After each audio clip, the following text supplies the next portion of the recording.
12 i 3 quarts de 9. Avui la pregunta del dia: quina valoració en feu del primer any de legislatura? I avui tenim l'oportunitat de preguntar-li a un dels membres del govern. Ell és el secretari d'Universitats i Recerca, el senyor Antoni Castellà. Bon dia, senyor Castellà. Bon dia. Vostè, després d'aquest any, primer any de legislatura, quina valoració en fa? Ha estat un any complexe perquè havíem de fer compatible el compromís de que fos l'últim any en el qual hi havia reducció de despesa pública. Això vol dir anar preparant uns pressupostos en els quals el mecanisme era a través d'ingressos i anar intentant treballar què voldria dir en el 2014 ingressos. Fer-ho compatible també amb un any en el qual l'atenció de l'ofec financer per part del govern central ha estat molt rellevant, malgrat a la vegada, també és veritat que a mesura que hem anat evolucionant l'any, doncs jo crec que s'estabilitza molt més a l'àmbit polític a Catalunya, bàsicament perquè la llei més important és la de pressupostos i enguany tindrem en el Parlament l'aprovació de pressupostos, que és el que dona estabilitat a un govern. Per tant, jo diria que és un any en el qual ha estat complexa, però que acabem de pujada en positiu en termes d'afrontar un 2014 en el qual el debat ja no serà les reduccions de despesa pública, perquè hem arribat al límit, i, a més, amb estabilitat parlamentària. Vostè, aleshores, respira tranquil amb els pressupostos que té, amb els diners que té per gestionar recerca i universitats, que és el seu àmbit? Respirar tranquil, mai respiro tranquil. Aleshores, expliqui'm com respira, perquè quants diners té, com els repartirà. Les universitats públiques, els rectors, fa només un mes li feien un manifest, la CUP, l'Associació Catalana d'Universitats Públiques, li deien no podem assumir una nova retallada, que a més vostè anunciava d'un 12%, per poder ajustar els mesos que quedaven fins a finals d'any. Això és veritat i, per tant, el que hem fet, diguem-ne, dialogadament amb les universitats és veure com podíem digerir l'última impacte de reducció pressupostària. De fet, el gran impacte ha estat precisament durant l'any, igual que tot el sector públic, amb la reducció de la paga extra o el fons d'acció social dels treballadors. L'impacte, i és molt dur, ha estat, diguem-ne, amb el professorat i amb el personal d'administració i servei de les universitats, no amb la institució. Això farà que acabarem l'any fent les mateixes transferències del 2012 i això ens dona camí per prendre durant el 2014 algunes decisions d'eficiència que necessitaven temps, com per exemple consorciar serveis entre totes les universitats. Estem d'acord en el sistema. És una decisió no només en termes econòmics que també, sinó per incrementar els serveis interns, però lògicament això necessita temps. Vostè em diu que passarà aquest any les mateixes transferències a les universitats públiques. Però, per exemple, Enric Fosas, que és el nou rector de la Politècnica, de la UPC, diu que com que hi ha hagut un augment de taxes, els estudiants s'han matriculat de menys crèdits. I això, en el cas de la UPC, ell concreta que ha significat 5 milions d'euros menys en el pressupost de la UPC. I que això, a més, també influeix perquè les transferències van en funció dels estudiants que té cada universitat, dels crèdits als quals es matriculen, i, per tant, que no rebran, que no hauran rebut els mateixos diners. Jo crec que el que serà bo del nou rector, i és lògic, és que acabi i necessita un temps per mirar exactament quina és la situació interna de la Universitat Politècnica. De fet, vull recordar que precisament la puja de taxes universitàries va ser en termes d'una decisió d'ingressos per no afectar més a les despeses. Això ha fet que la majoria d'universitats, o totes les universitats l'any passat, menys la Politècnica, ens van tancar amb equilibri pressupostari. La Politècnica s'apropa molt i vull recordar també que el nivell de crèdits matriculats, en termes generals, és el mateix que l'any passat. Haurem de veure si hi ha cert impacte a la Politècnica, però és que la Politècnica també vull recordar que finalment es va pujar el grau d'experimentalitat. Què vol dir el grau d'experimentalitat? És a dir, la quantitat que es paga pel tipus d'àmbit de coneixement. A les enginyeries és més alt que enguany i això a la Politècnica li afecta perquè tots són enginyeries, bàsicament. Per tant, jo estic segur que l'actual rector, quan acabi de fer l'anàlisi intern de comptes, veurà que enguany ens aproximarem molt a l'equilibri pressupostari. Vostè té constància que hi hagi hagut una davallada d'inscripció en els crèdits? Vostè em deia ara, en termes generals no tenim constància, però, per exemple, En termes generals no, però en el cas concret de l'UPC, si el rector diu que aquest any s'ha matriculat de menys crèdits als estudiants perquè sou més cars, serà perquè té les dades. No, les dades les tenim. Quan li deia en termes generals, és a dir, que globalment el número d'estudiants i el número de crèdits s'ha mantingut. O sigui que potser hi ha hagut una davallada a l'UPC, però en una altra facultat, amb altres facultats a la UAB, per exemple, ha augmentat. La davallada de la UPC és d'un 1,5%. Per tant, és molt irrellevant. És a dir, quan dic aquestes davallades o pujades, quan ens estem movent entre l'1 i el 2%, això va variant durant l'any, per tant, no és un impacte rellevant. Però hi ha hagut una davallada, vostè em diu, del 2%, per exemple, a l'UPC, eh? De l'1,5%. De l'1,5%. En els crèdits. En els crèdits. I el número d'estudiants? Però, per exemple, en el número d'estudiants s'ha mantingut. Per tant, en el 2010, en els moments en els quals pressupostàriament funcionaven bé, vam tindre en aquell any una davallada global tant d'estudiants com de crèdits que ens va arribar al 5%. Després es va recuperar en el següent any. El que vinc a dir és, en funció cada any de l'acord d'estudiants que acaben, quan ens estem movent entre el 0 i el 5%, no són nombres rellevants. Com és ara mateix la seva relació amb els diferents rectors de les universitats públiques, senyor Castellà? Jo crec que és bona. A més, ells també ho diuen, en una situació complexa en la qual intentem treballar conjuntament decisions de sistema. El que hem treballat molt amb els rectors durant aquests 3 anys és que el que hagués estat un error és senzillament tindre una relació purament pressupostària. Realment l'impacte a les universitats en termes pressupostaris va ser el 2011 i el que hem intentat durant aquests anys és no només treballar en termes només pressupostaris, sinó de model. I en el 2011 ja vam plantejar quines eren les mesures respecte a un model català propi d'universitats, i aquests són els que anem desenvolupant. I algunes coses són realitat actualment, i a més amb instruments potents per a la universitat, com el programa Serra Húnter de professorat. És la primera vegada i l'únic lloc en tot l'estat espanyol on tenim un mecanisme d'atracció i retenció de talent per a les nostres universitats. L'important és no executar allò que diríem el cafè per tothom. És complex fer-ho, això, requereix negociació, però intentar prioritzar aquelles polítiques que ens són positives pel sistema. Els professors, perquè d'universitat també n'hi ha, han sortit al carrer, per exemple, en les darreres setmanes, 24 d'octubre, amb la vaga que hi va haver del sector, estudiants que acusen el govern de voler privatitzar la universitat pública. Què els respon? Jo crec que aquest és un tòpic ridícul, absolutament. Per què? Perquè ningú pretén, no només pretén, no té cap lògica el privatitzar un model. Privatitzar un model voldria dir que un sistema que és públic, i a més seria impossible, hauria de ser una modificació de llei tant catalana com d'àmbit estatal, i a més no té cap sentit. Jo crec que a vegades el que es confon, i és una llàstima, és quan es parla de privatització, crec que a vegades el que es suggereix és eliminar, o algú pretén eliminar la tercera missió de la universitat. La universitat ha de fer docència, ha de fer recerca i ha de fer transferència.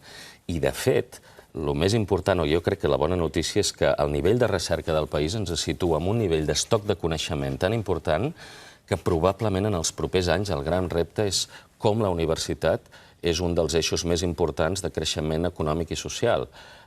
És molt similar, i per això fa poc vam estar a Israel, el que va fer Israel als anys 90. El 25% del PIB d'Israel són empreses tecnològiques sorgides de l'àmbit coneixement. I aquesta jo crec que és una missió social molt intensa de la universitat i dels centres de recerca de poder crear empresa de base de coneixement i que creï llocs de treball. I això no té res a veure amb privatitzar. Això vol dir que aquell diner públic en el qual hem establert un estoc de coneixement reverteixi a la societat en llocs de treball. Vostè acompanyava el president Mas en aquest viatge a Israel, certament. Just al finalitzar aquest viatge, el que anunciava el govern és que hi hauria una deducció major del 30 al 50% per invertir en start-ups. Què esperen aconseguir concretament? El que esperem aconseguir és un incentiu. No és una gran mesura, dic no és una gran mesura dins de les limitacions que tenim competencials. Seria una bona notícia poder fer incentius a l'impost de societats o en tot el tram de l'IRPF, no només en el tram autonòmic, però aquesta és la competència que tenim. Què és el que esperem? Com li deia, en els últims 3 anys, les nostres universitats, en moments de crisi, han creat unes 85 empreses, start-ups. La idea és donar un missatge d'incentiu. Però el concepte start-up exactament com l'hem d'entendre? El concepte start-up és exactament. A la universitat tenim gent investigant, fent investigació, i en algun moment aquella investigació veiem que la podem valoritzar acabant fent un producte, un servei, un mecanisme que pot crear una empresa. I la idea des de la universitat és la creació d'una empresa, però una empresa que està començant.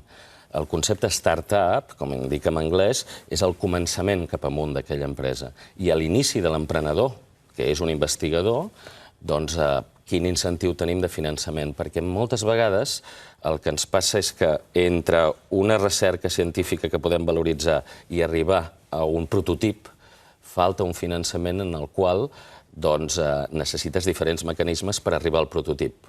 Quan tens el prototip és quan pots, diguem-ne, desenvolupar una empresa, lògicament. Hi ha qui, un cop analitzat el viatge i l'anunci que feia el govern sobre aquesta qüestió, diu és important també que hi hagi un pla paral·lel, que en el cas d'Israel, si es vol copiar, s'hauria de fer, que ha durat des de l'any 91 fins pràcticament ara, amb una inversió de 40 milions d'euros sobre això, sobre les incubadores tecnològiques. Això el govern està en disposició de fer-ho? Jo crec que no és només un tema de finançament, i especialment el que ens recomanava Israel és el fet que incentivem al màxim la incorporació d'innovació dins de les nostres empreses. Amb mecanismes com incorporació de doctors a les nostres empreses, tenim un programa ja del govern cofinançat entre empreses i govern perquè això passi, i incentius a aquells mecanismes de finançament, que és el més rellevant dels acords d'Israel, que probablement no hem d'intentar tancar un sistema d'innovació, que només n'hi ha 3 al món, que siguin molt potents, Israel, probablement Boston i Silicon Valley. Lo interessant és que dels acords d'Israel, Israel considera que Catalunya, i és així, està al mateix nivell de recerca que Israel, de recerca bàsica. Per tant, la proposta d'Israel és col·laborem els grups de recerca d'Israel amb Catalunya per captar fons europeus i, a canvi, Israel ens obre les portes per processos d'avaluació de que les nostres startups, les empreses que surten de la universitat, accedeixin a finançament de fons de capital risc. Aquests fons que són limitats a Catalunya, que en tenim pocs, que ells tenen una capacitat molt gran i, per tant, jo crec que és un bon acord, col·laborem científicament i ells ens ajuden amb finançament a la creació d'empresa. Veuen Catalunya com una oportunitat, de fet defineixen que és l'únic lloc de sud d'Europa que pot fer el salt a la revolució del coneixement, el salt tecnològic que van fer ells, i crec que aquesta ha de ser la prioritat del govern en els propers 10 anys. Si parlem de recerca bàsica, fa uns dies va estar en aquesta mateixa taula el doctor Manel Esteller, reconegut internacionalment justament per la seva feina com a investigador de recerca bàsica. I ell em deia, home, ens estem deixant i estem en un moment molt delicat. I ell el que demanava, diu, sí que per cada euro invertit en recerca en tornen 2, per què no hi ha més part del pressupost destinat a això? Perquè no aniria en càrrec a un altre departament, sinó que és que seria tot positiu. Per què això no passa? Bé, jo crec que el doctor Esteller, que a més vaig escoltar a l'entrevista, feia un matís diferenciat del que és Catalunya i el que està passant a Espanya. Correcte, però també aplicava el mateix a Catalunya. Jo crec que no, en absolut, perquè a Catalunya precisament ell feia una reflexió molt important que deia que en ciència hem de valorar, diguem, aquells àmbits que tenen més èxit, i això és el que hem plantejat en aquests pressupostos. Fixi's que en aquests 3 anys en recerca la reducció pressupostària ha estat molt menor que la mitja, però a la vegada no s'ha distribuït igual. Hi ha centres de recerca que han mantingut el seu pressupost. El programa d'atracció i retenció de talent i CREA ha anat incrementant el pressupost. Crec que deuen ser de les poques partides de tot un pressupost que han incrementat. Per tant, allò que és prioritari s'ha mantingut. Quin és el problema? Que tenim un model a Catalunya molt similar al que tenim en futbol, en el qual atraem talent que col·labora amb el que seria el talent propi català, i aquest és el mecanisme que nosaltres financem perquè siguin capaços, com deia el doctor Esteller, de captar diner europeu, captar diner de l'estat espanyol, perquè no tenim transferit el finançament.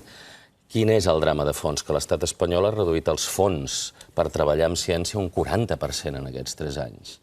Molts dels centres, i el senyor Esteller, que és excel·lent, han pogut reorientar cap a la captació de fons europeus. I això ens situa a Catalunya, en termes d'excel·lència, en el segon país de la Unió Europea, proporcionalment. Però és molt preocupant si manté aquesta actitud l'estat espanyol.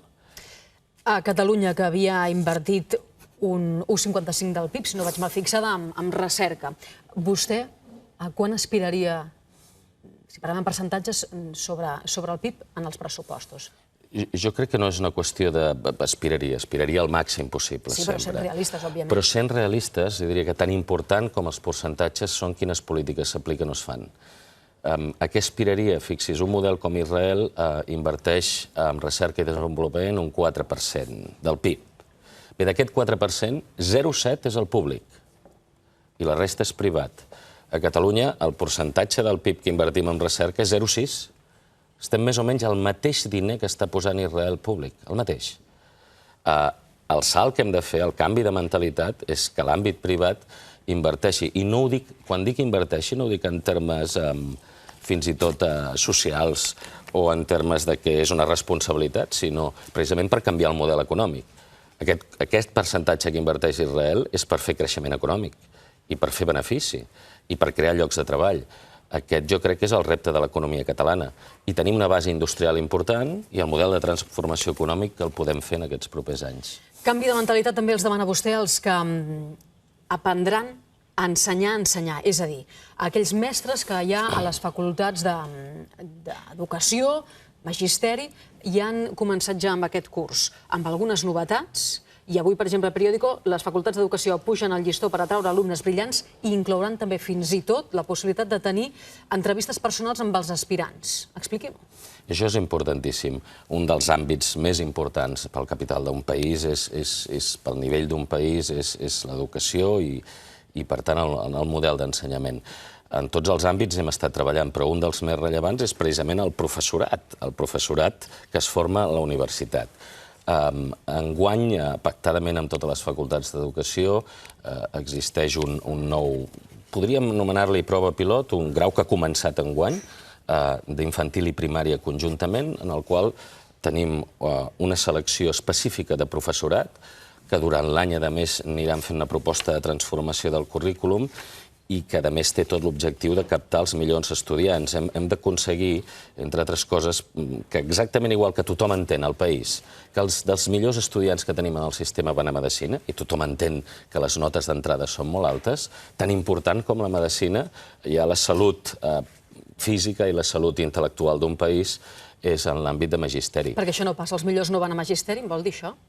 Actualment tenim gent bona que va a magisteri, però li poso un exemple. En aquests moments, amb notes de tall, per exemple, si apliquéssim de cop respecte a aquest any d'entrada a magisteri a l'exigir un 5, vol dir aprovat, a llengua catalana, castellana, anglès i matemàtica, el 50% dels estudiants s'haguessin quedat fora. El 50%, bé. Per tant, a partir d'aquí, el que hem de fer és una reflexió, diguem-ne, pausada, però començar a repensar la pròpia oferta, això és el que estan fent les facultats, i donar incentius a que els millors estudiants vegin atractiu fer magisteri. Quan es donen incentius, fixa't que en aquest primer grau que fem d'infantil i primària, i per tant amb un disseny diferent, s'ha establert una línia de beques que només afecten acadèmicament, no a renda, en la qual s'eximeix dels preus aquell que estigui per sobre de 8. I hem tingut un accés, jo diria, quasi bé massiu d'estudiants, el qual ho fa molt interessant. Si em diu que amb una nota de tall d'un 5, el 50% d'estudiants que avui estan a la Facultat d'Educació de Magisteri quedarien fora, vostè creu que ara l'escola catalana té els millors professors possibles? Els millors professors possibles, com tot qualsevol àmbit de la societat, mai estàs en el millor possible. Tenim un bon professorat, perquè no ho marca només el criteri i les notes de tall. Després, quan entres a la facultat, doncs fas un procés en el qual fins i tot pot ser, hi ha un gran percentatge vocacional, però jo crec que és absolutament millorable. I dels professors de les universitats? I el professorat de la universitat segueix també aquest mecanisme. Al final, cada vegada que un acord d'estudiants acaba, la majoria dels estudiants entren en el sistema, però hi ha una part d'estudiants que es queden fent carrera acadèmica. Per tant, això també tindrà impacte en aquest sentit. La reflexió sorgeix del propi govern, però de les pròpies universitats i de les pròpies facultats. Per tant, qui estan impulsant la reforma són el propi professorat de la universitat, conscient de millorar la qualitat en aquest sentit. Vostè creu que la LOMCE ajudarà a millorar alguna cosa? Li queda algun Jo temps crec que al Congrés? la LOMCE no té res a veure amb el que estem plantejant ara. Jo crec que precisament la LOMCE el que ens està posant és molt soroll en el sistema. Moltes vegades per fer reformes... La presenta el reformes... ministre Wert com una llei que ha d'ajudar a millorar la qualitat de l'educació, per tant, també d'aquells que arribaran algun dia o no, depèn de l'opció que triïn a la universitat. Jo sempre he pensat que a vegades tenim massa la tendència, les modificacions de fons qualitatives en un país, tenim massa la tendència que pensem que es poden modificar canviant lleis. I, per tant, posem en una llei que la qualitat serà el que sigui i sembla que el sistema es mourà sol. Simplifico molt, però les coses no són així. Si realment el que es volia és una aproximació en profunditat de la millora de la qualitat, jo crec que té sentit el plantejament que es va fer a Catalunya, un pacte de llei amb les grans majories que doni estabilitat en el sistema i després anar analitzant sense gaire cridòria quins són els factors que podem anar millorant. Una part la tenim a la universitat. I això no ha de formar part de rodes de premsa ni de bonificacions legals, sinó treballar precisament amb qui està en el dia a dia, que és el professorat de les universitats, com ho podem millorar en aquest sentit. Crec que les coses es fan així. Pensi que, no li canvio de tema, però si diem que a Catalunya hem arribat a un nivell molt gran d'excel·lència científica, és bàsicament, entre moltes coses, perquè en els últims 15 anys hem tingut estabilitat política. Han canviat els governs, però la línia política científica ha estat la mateixa. Parlant d'estabilitat, aquest primer any d'aquesta legislatura ha estat mogut, 365 dies, però que sembla que n'hagin estat el doble o el triple perquè han passat moltíssimes coses, algunes de les quals han fet trontollar la federació entre Convergència i Unió Democràtica. Vostè, que és d'Unió Democràtica, com veu i com viu aquesta situació? Aquest cap de setmana han tingut reunió i han decidit que, a més, de cara al febrer, de cara a aquest congrés extraordinari, hi haurà alguns canvis en els estatuts, per exemple, per incloure el concepte estat. Sí, de la primera aportació que em fa, situació de tensió de crisi, és lògic, l'hem tingut durant tota la història. Com ara també, senyor Castellà? Sí, pitjor, i molt pitjor. Jo he estat 7 anys secretari d'Organització d'Unió Democràtica i n'he viscut crisis molt pitjors que l'actual. El que passa és que, com vostè deia, el dia a dia, i que sembla que passen 2 mesos i que siguin 2 anys, ens fa oblidar, i està bé, moments anteriors. I és lògic quan el que tens no és un únic partit, són 2 partits. I 2 partits amb la seva sobirania pròpia, i això és lògic que passi. El rellevant és que hi ha més coses que ens uneixen que no que ens separen. Ara, a Unió Democràtica, afrontem un congrés de reforma d'estatuts, que crec que és molt interessant. A més, el títol del congrés i la inspiració del congrés és per incrementar la participació interna, la transparència i, sobretot, per modernitzar un partit. Pensi que tots els partits, la majoria de partits, tenim les mateixes estructures quasi bé que els partits francesos de final del XIX. És molt important, i Unió Democràtica jo crec que fa un pas endavant, diferenciat d'altres partits, de poder repensar-se internament de com ser més permeables a la societat. Això vol dir que Duran Lleida no manarà tant? No és una qüestió de manar més o menys. No m'entén. Jo el que li entenc és que hem de tindre una estructura de partit més participativa, i qui està impulsant el Congrés és el propi Duran. Per tant, jo crec que això és compatible fer-ho en aquest sentit. Vostè creu que Duran Lleida plegarà pròximament, els pocs mesos? No hi ha cap motiu. Jo ni ho ha dit ell ni es planteja en aquest sentit. I, a més, té tot el sentit de que no passi. Estem en els moments, possiblement, un dels més transcendents de la història del país i no té cap motiu el fet de fer una enretirada política. I, per altra banda, ni ho ha plantejat ell, ni ho ha plantejat el partit, independentment que l'oposició o en alguns mitjans es pugui fer aquesta reflexió, però no té cap sentit en aquests moments. Com li va sentar a vostè aquella resposta que donava Duran Lleida a Mònica Terribas, Catalunya Ràdio, en aquella entrevista de no plegaré perquè si no què faré jo? Fent de mestre no em guanyaria prou la vida. Una cosa així. Jo crec que és una resposta fruit en aquell moment d'una entrevista que era intensa i que jo crec que ella podia haver posat aquest exemple com qualsevol altre. No crec que, a més, que estigués pensant exactament amb l'estament de professor universitari, que jo crec que ha tingut cert impacte, com tothom a l'administració, per les retallades que hem tingut, però no en l'estatus global de quins són els ingressos des d'un titular universitari a un catedràtic. I no crec que ell estigués pensant justament en això. Jo crec que va ser una resposta espontània que en qualsevol dels casos probablement hagués estat... no tenia per què haver contestat respecte a ningú. Va ser també espontani quan va respondre que el procés acabarà malament? Això són també paraules de Duran Lleida. Això són paraules d'una entrevista al periòdico, crec recordar, en el qual plantejava que si tot segueix exactament igual així, si per tant alguna cosa ha de canviar, i ell bàsicament jo crec que es referia a aquesta... No es referia, és que es referia explícitament a l'actitud que està tenint el govern de Madrid, no només de no acceptar quina és la voluntat majoritària del poble de Catalunya, sinó, a més, amb una actitud absolutament agressiva en aquest sentit. Vostè creu que acabarà bé o acabarà malament el procés? Jo crec que... Jo sóc optimista, jo crec que el procés acabarà bé. Jo crec que a Catalunya som un país que en moments de crisi de tot tipus ens hem sortit i ens hem sortit molt bé. Probablement estem en el moment més transcendent des de la Renaixença. La Renaixença va ser un moment també molt complex, ens en vam sortir, i estic convençut que si som capaços de pedalar tots conjuntament ens en sortirem. Ara, la darrera pregunta. Què vol dir que sortirà bé, senyor Castellà? Sortir bé vol dir que finalment Catalunya esdevingui el que vulgui la majoria dels ciutadans de Catalunya. Això és el més rellevant.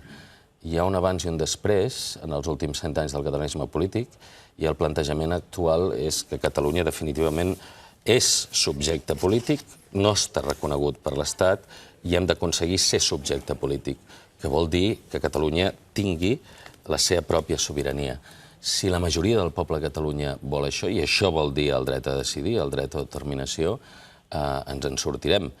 I fins i tot li lligo i em dirà que té a veure aquest plantejament polític en parlar de recerca. Bé, doncs crec que ens en sortirem perquè és necessari que nosaltres som, probablement, com li deia, l'únic país del sud d'Europa que pot incorporar-se en un procés de modificació del seu teixit econòmic en termes de coneixement. És necessari tindre estructures d'estat o ser un estat per poder-ho fer i estic segur que si la majoria del poble de Catalunya així ho vol, això passarà. Resposta binària a la pregunta de la consulta, sí o no? Resposta binària, jo opino que sí, perquè ha de ser clara, sobretot no pel fet que sigui binària. La pregunta ha de ser clara, però a la vegada al màxim consensuada amb la majoria de forces polítiques. Crec que això és el que s'està treballant i crec que hauríem de tindre un bon resultat en aquest sentit. Aquesta és la responsabilitat dels polítics. El poble de Catalunya s'ha mogut i ha sortit al carrer. Ara la nostra responsabilitat és arribar a un acord majoritari entre les forces polítiques sobre una pregunta que sigui ben clara. Antoni Castellà, secretari d'Universitats i Recerca, gràcies. Fins la pròxima, que vagi bé. Adéu-siau. Moltes gràcies.